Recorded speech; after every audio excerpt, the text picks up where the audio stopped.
এখানে আসছি। আপনারা জানেন জনাব মুহাম্মদ রাসূলুল্লাহ সাল্লাল্লাহু আলাইহি ওয়াসাল্লাম তুমি কই আগাইবা সামনে যার নাম মুখ উচ্চারণ করলে তুমি এদিকে দাঁড়াও না দাঁড়াও আমাদের কলিজার মধ্যে শান্তি অনুভব জনাব মুহাম্মদ রাসূলুল্লাহ সাল্লাল্লাহু আলাইহি ওয়াসাল্লামের উপরে দুরূদ পড়লে যে ব্যক্তি একবার আবার নবীর উপরে দুরূদ পড়বে আমার মাওলা পাক রব্বুল আলামিন তার উপরে সাথে সাথে 10টা রহমত নাযিল করেন। জনাব মুহাম্মদ রাসূলুল্লাহ সাল্লাল্লাহু আলাইহি ওয়াসাল্লাম শুধু মুসলমানদের জন্য রহমত নয়, আমার নবী গোটা মানুষের জন্য রহমত। আমার নবী শুধু মানুষের জন্য রহমত নয়, আমার নবী গোটা মাখলুকাতের জন্য রহমত। আমার নবী শুধু আরবের জন্য রহমত নয়, আমার নবী গোটা দুনিয়ার জন্য রহমত। জনাব মুহাম্মদ রাসূলুল্লাহ সাল্লাল্লাহু আলাইহি ওয়াসাল্লামের চরিত্র নিয়ে আপত্তি করার সাহস তুমি কিভাবে পেলে? তুমি জানো জনাব মুহাম্মদ রাসূলুল্লাহ সাল্লাল্লাহু আলাইহি ওয়াসাল্লামের চরিত্রের উপরে তার জমানায় বড় বড় শত্রুরা আপত্তি তুলতে পারে নাই। আবু জাহেল আমার নবীর চরিত্র আপত্তি তুলতে পারে নাই, উতবা সাহেবও পারে নাই, আবু লাহাবও পারে নাই, আরবরা পর্যন্ত আমার নবীকে আল আমিন as-সুদুক সবচেয়ে ভালো,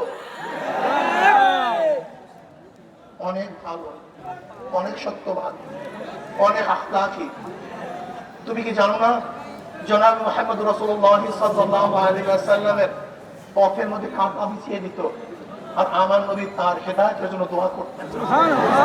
তাইফের ময়দানে জনাব মুহাম্মদ রাসূলুল্লাহ সাল্লাল্লাহু আলাইহি ওয়াসাল্লামকে রক্তাক্ত করা হয়েছে, কিন্তু আমার নবী তাদের জন্য বদদোয়া করেন নাই, বরং তাদের হেদায়েতের জন্য দোয়া করেছেন।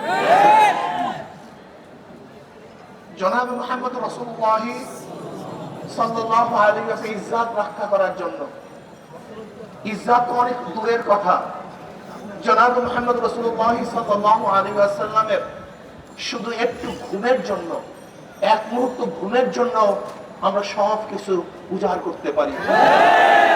আমার নবীর সম্মানের ইজ্জত রক্ষা করার জন্য আমরা সব কিছু ত্যাগ করতে পারি।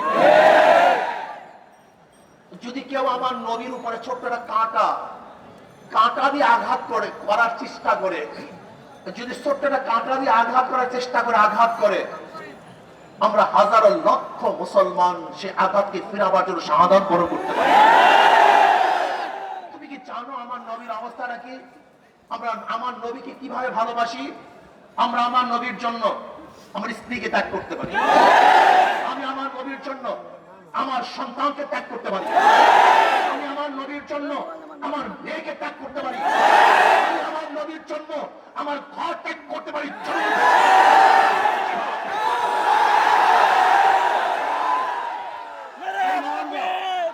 তোমরা জানো আমার নবীকে, তোমাদের খবর নাই জনাব মুহাম্মদ রাসূলুল্লাহ সাল্লাল্লাহু আলাইহি ওয়াসাল্লাম চাঁদের উপরে যদি আঙ্গুল তোলো, ওই আঙ্গুল জায়গা মতো রাখা হবে না।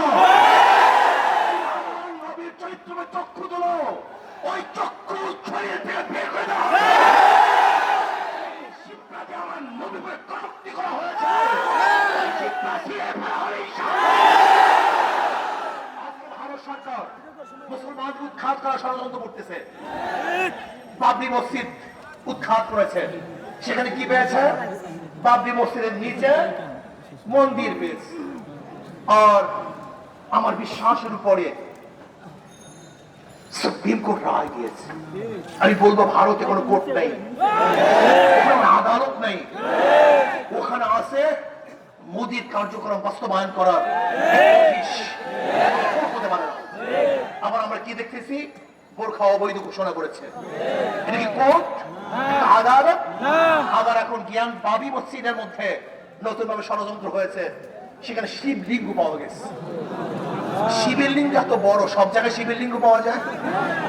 আর মোদী সরকার তো, মোদী তো বিবাহই করে না, তুমি লিঙ্গ দিয়ে করবাটা কি?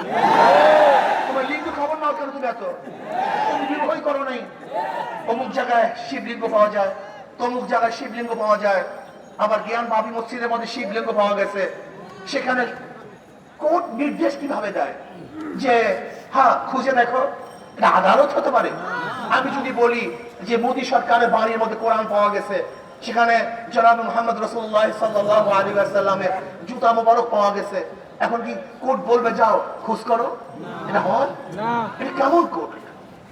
আসলে কোর্ট নয়, ওরা সিদ্ধান্ত গ্রহণ করেছে গোটা ভারত থেকে মুসলমানকে বিতাড়িত করবে। তুমি কি জানো ভারতে যারা মুসলমান তারা সেখানে জন্মগ্রহণ করেছে, তার বাবাও সেখানে জন্মগ্রহণ করেছে, তার দাদাও সেখানে জন্মগ্রহণ করেছে।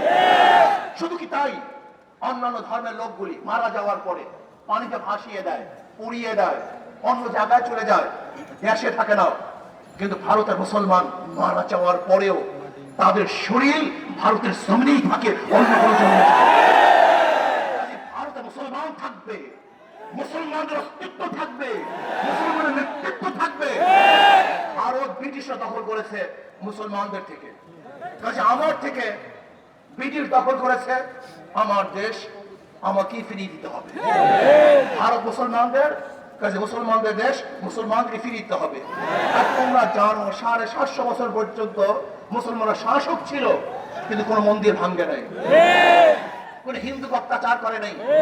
বরং বড় বড় জ্ঞানীরা বলতেছে যদি মুসলমান জোরপূর্বক ধর্মান্তরিত করতো তাহলে ভারতের মধ্যে একজন হিন্দু থাকতো না।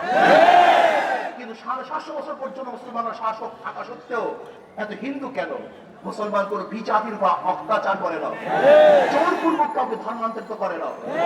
আমি মোদী সরকারকে বলবো, তুমি যে স্বপ্ন দেখতেছো সেই স্বপ্ন ঘুমের ঘরের স্বপ্ন নয়, জাগ্রত স্বপ্ন।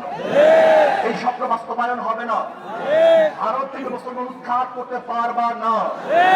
তুমি তা বারবার মুসলমানদেরকে জাগিয়ে দিচ্ছ যুদ্ধ করার জন্য। কিসের যুদ্ধ করবা তুমি? কাদের সাথে যুদ্ধ করবা? তুমি কি পানিপথের ইতিহাস দেখো নাই? বাদশাহ আকবরের সাথে একটা যুদ্ধ হয়েছিল, সেখানে কত লোক, কত হিন্দু মারা গেছে, কার কোনো সংখ্যা